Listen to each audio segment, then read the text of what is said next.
and welcome to this second in this series of Easter week devotionals as we look at the cross and all that it means for us.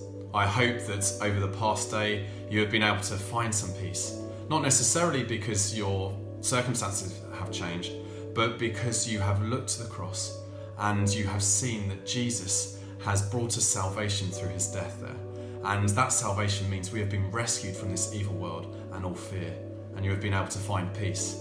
So we're going to continue today by looking at Galatians, this letter that Paul writes to the people in Galatia, and to look at what the cross means for us. We're going to look at Galatians 2 and from verse 15. So let's read that now. We who are Jews by birth and not sinful Gentiles know that a person is not justified by the works of the law, but by faith in Jesus Christ.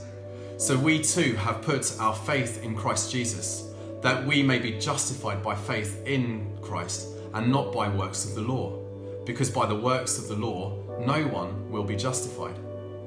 But if in seeking to be justified in Christ, we Jews find ourselves also among sinners, doesn't that mean that Christ promotes sin?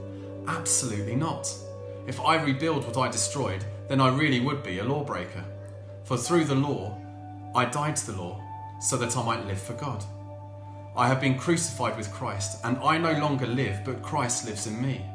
The life I now live in the body, I live by faith in the Son of God, who loved me and gave himself for me.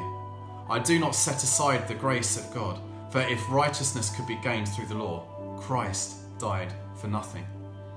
Now this is a complicated passage. It talks about the law, it talks about righteousness, it talks about justification. So let's just have a brief look at these things. Justification is the process where God declares us righteous. And that means that God declares us right with him. And what this passage says is that the law cannot do that. The law cannot justify us. It cannot declare us right before him. Only faith in Jesus Christ can do that. You see, the Jews thought that because they had the law, they were given the law through Moses, that they could be made right before God. And what Paul says in this letter, and he says in his other letters, like in the letter to the Romans in chapter 3, he says, there is no one righteous. There is no one right before God. No, not one. It doesn't matter how good we've been. It doesn't matter how closely we followed the law. We cannot be made right before God except through faith in Jesus Christ and the cross on which he died to bring us into a relationship with him. You know, I've been a Christian for most of my life. I've been going to church all my life and reading the Bible and praying. And you know, I used to think that, particularly in my, even up into my early 20s, that by doing those things, that was how I was going to meet God's approval. It's like he was the headmaster, and if I did these things really well, that he would approve of me. The truth is that is not the way to be made right with God. Those things are good, but it will not allow us to come into a relationship with God. That will not allow us to be declared right before him. Only faith in Jesus and his death on the cross can enable us to do that. You see, on the cross, our former selves have been crucified with him. Even those things that might be good, if they were done in order to meet God's standard or to meet his approval, they're nothing. They're worth nothing. No.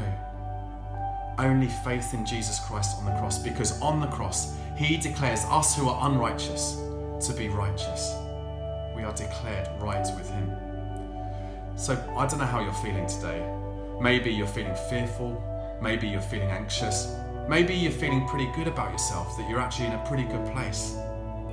Let's not allow all those things in the past, or the idea that what we can do, what we're doing well, is enabling us to be right with God. Even those good things can become things that are not necessarily good, because it takes away from the cross. It takes away from that place where we can come before Jesus and he enables us to come before God.